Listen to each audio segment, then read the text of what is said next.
Kemarin tuh sempat viral soal kasus yang IQ 150. Terus ini masalah public figure. Dan kita sebagai netizen awam, atau kalian yang nonton, itu pasti mikir, ini mereka sukses pasti karena IQ-nya tinggi. Gimana kabarnya Indonesia yang katanya rata-rata IQ-nya di bawah 100? Berarti nggak mungkin sukses dong. Pertama gue mau patahin mitos itu ya. Yang percaya IQ tinggi artinya sukses.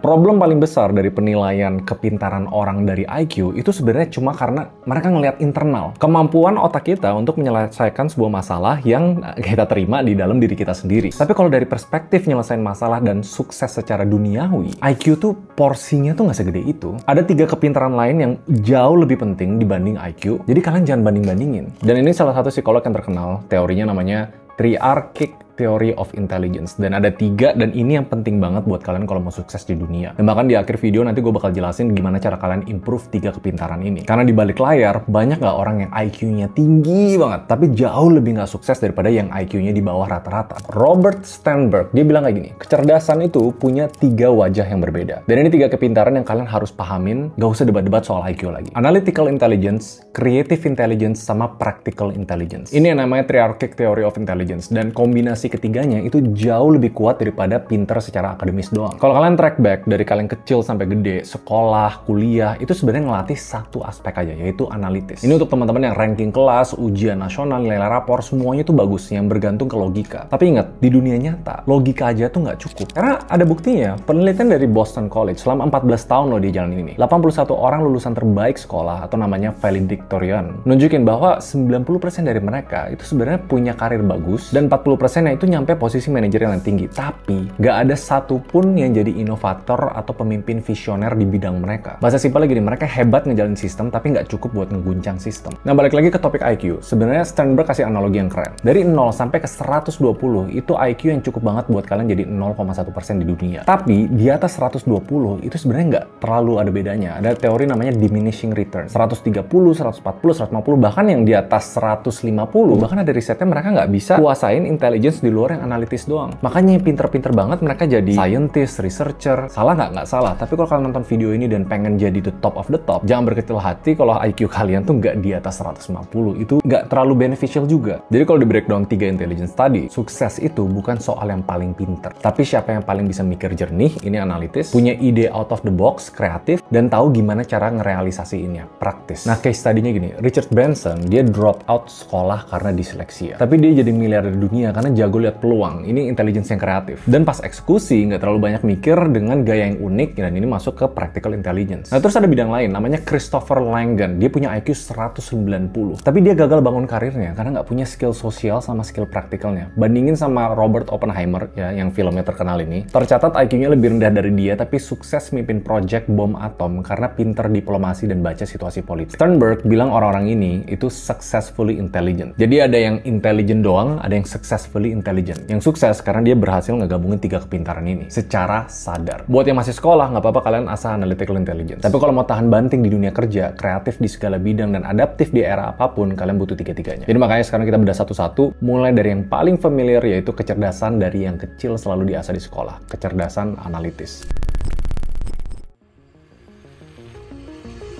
Sebenarnya ini alasan kenapa sistem pendidikan kita tuh broken, atau nggak seideal itu untuk ciptain inovator-inovator dunia. Karena dari kecil, memang kita diajarin berpikir logis, ngerjain soal, pilihan ganda, ngapalin rumus, ngejar ranking. Karena itu sistem pendidikan yang secara sejarah awalnya tuh emang diciptain buat bikin soldier, bikin tentara. Tapi di era modern ini, dibalut dengan namanya kecerdasan analitis. Ini yang sering disebut dengan book smart. Penting nggak? Sebenarnya penting. Ini kemampuan buat berpikir kritis, evaluasi informasi, nyusun argumen, menyelesaikan masalah secara logis. Cuma problem paling gedenya karena manusia itu paling mateng dan paling ke brainwash di masa-masa kecil sampai masa-masa remaja. Sistem yang 90% ngasah kepintaran ini bakal bikin kita mikir, oh selama kita jago di sini kita bakal sukses di hidup. Nah, itu mindset yang salah. Kita balik lagi cerita yang tadi gua di awal ya. Penelitiannya Karen Arnold, dia ngekuatin hal ini. Ingat nggak 81 valedictorian yang tadi? Mereka sukses nggak? Iya sebenarnya. Di atas rata-rata. Tapi nggak ada yang jadi pemimpin perubahan. Orang yang percaya dan terlalu dominan ke kepintaran analitis itu terlalu logis sampai lupa ada variabel emosi, sosial, politik, konteks-konteks yang nggak bisa dihitung secara angka. Jadi ada dua sisi penting. Di satu sisi ini emang kepintaran yang sebenarnya wajib. Karena tanpa logika, itu jadi gampang percaya hoax, gampang dimanipulasi, dan jatuh ke logika yang sesat. Tapi kalau dari kecil sampai umur 20 kita dibentuk, itu aja yang penting, kita bakal mentok. Karena ini kepintaran untuk mencari jawaban, bukan nyiptain pertanyaan baru. Nah, step 2-nya biasanya kalau orang udah paham di sini dan pikirannya terbuka, mereka bakal belajar kepintaran yang kedua ini. Namanya kecerdasan kreatif atau creative intelligence.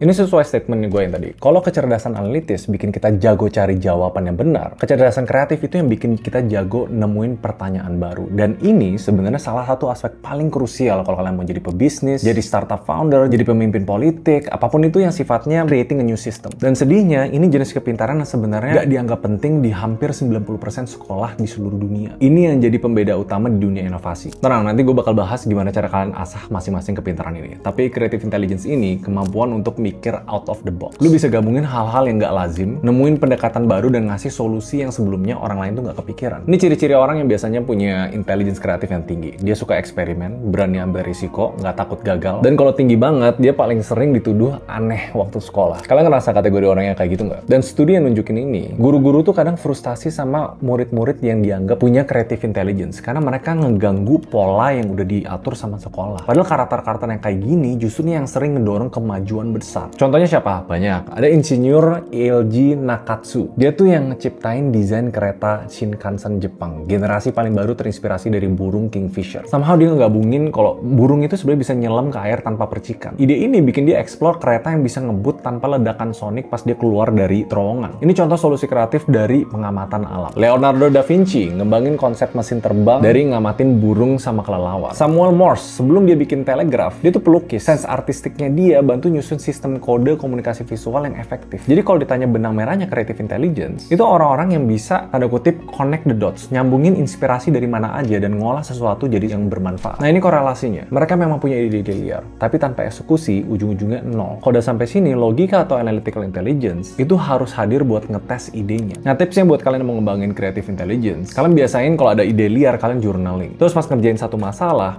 cari referensinya di bidang luar, misalnya beresin masalah coding tapi cari inspirasinya di luar dari komputer. Gabungin hal-hal yang random kayak seni, teknologi, alam, desain. Pas kita udah biasa dapat stimulasi dari banyak banget bidang dan belajar cocok logi untuk connect the dots, kita pelan-pelan ngelatih creative thinking kita. Dan aspek yang paling penting dari creative intelligence itu kemampuan untuk berani gagal. Ini yang benar-benar terbalik dibanding orang-orang yang analytical intelligence-nya kuat. Nah nyambung ke intelligence yang ketiga. Ide sekreatif apapun gak bakal ada gunanya kalau lu gak bisa eksekusi dan navigasi di dunia nyata. Ini statement resminya ya. Creative intelligence is only part of being successfully intelligent. Karena itu, intelligence yang ketiga ini itu vital banget dan sering dipakai orang sukses diem-diem jadi pelengkap dari dua kepintaran tadi, yaitu practical intelligence.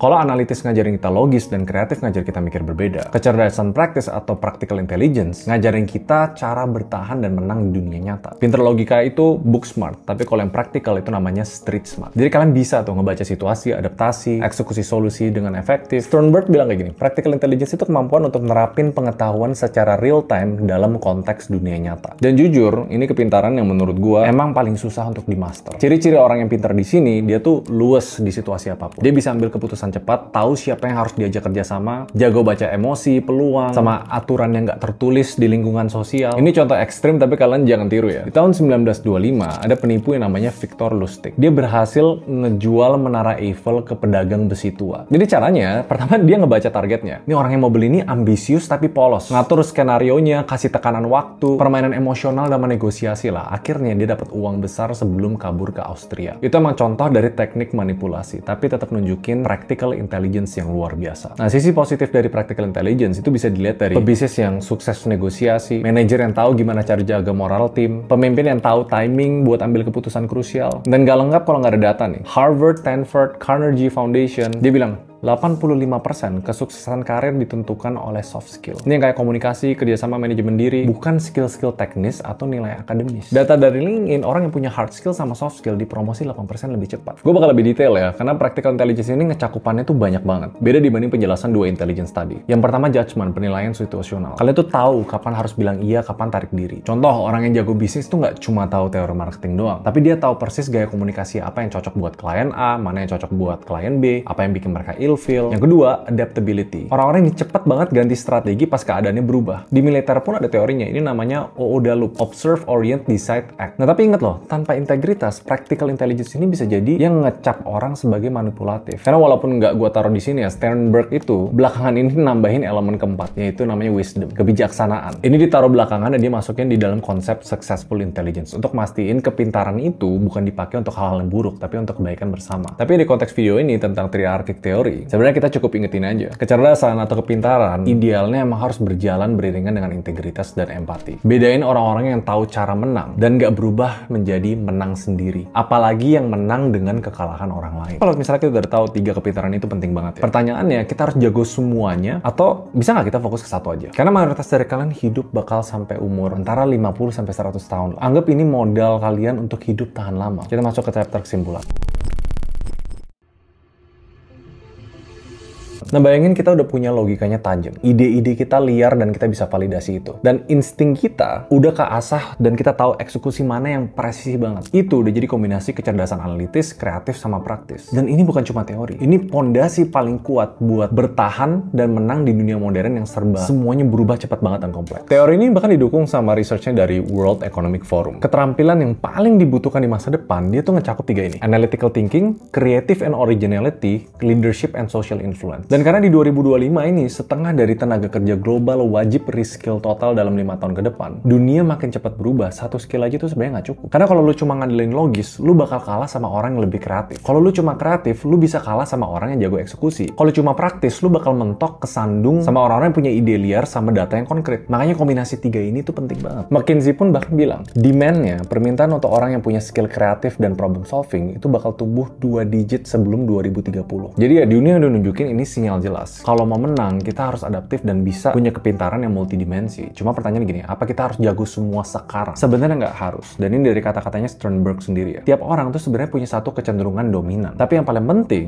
kita paham tentang 3 kepintaran ini dan kita kenal kekuatan sama kelemahan kita. Asah kekuatannya dan latih area yang lemah biar nggak jadi titik buta. Itu intinya. Ini tips singkat kalau kalian mau ngembangin 3 kepintaran tadi. Yang pertama, analitis. Logika tuh bisa dilatih dari main puzzle, game strategi, atau debat sama orang. Biasanya kita bisa analisa info sebelum kita ambil keputusan, atau dari video yang pernah gue bahas sebelumnya, belajar teknik first principle thinking kayak Elon Musk. Jadi pas lihat masalah, kita langsung ke paling dasarnya untuk cari solusinya. Apapun aktivitas yang bikin kita muter otak, itu bakal naikin analytical thinking kita. Untuk ngembangin otak kreatif, setiap kalian punya ide-ide liar, kalian jangan abaikan itu. Di sini prinsip yang gue pakai itu namanya mix and match. Kalian kerja sebagai programmer, coba bisa nggak ambil inspirasi dari bidang-bidang lain di luar dari coding untuk jadi solusi yang kalian lagi kerjain sekarang. Kalau kalian sekarang main di teknik industri, coba kalian sedikit baca-baca dan belajar dari lintas industri, misalnya kayak science, seni, budaya. Dan kalau kalian udah kayak robot, udah biasa ngerjain A sampai Z setiap hari dan itu diulang setiap hari, coba masukin setiap minggu eksperimen-eksperimen yang kalian tuh nggak takut gagal. Try something yang biasa kalian nggak lakuin. Dan untuk practical knowledge, walaupun ini yang paling susah, kalian tuh bisa dari hal kecil ikut komunitas, jadi panitia, handle event, latih skill negosiasi, leadership, komunikasi. Banyakin kalian nyemplung ke situasi-situasi nyata. Misalnya kalau kalian lagi sekolah atau kuliah, kalian magang, kerja part-time, project bareng orang lain. Semakin kalian ke-expose ke grup-grup atau project-project di luar yang kalian bisa kerjain, semakin secara instingtual kalian bisa ngebaca situasi dan orang di sekitar kalian. Dan ini pesan penting ya, semua kepintaran ini bisa dilatih. Otak kita tuh plastis. Mungkin pas kita lahir kita nggak jago ngomong, tapi kita bisa belajar. Mungkin kita nggak pernah ikut lomba sains, tapi kita sebenarnya bisa ngelatih logika kita. Yang penting tuh bukan siapa diri kita sekarang, tapi seberapa konsisten kita mau berkembang untuk punya bekal masa depan sampai tua. Jadi emang di era ini tuh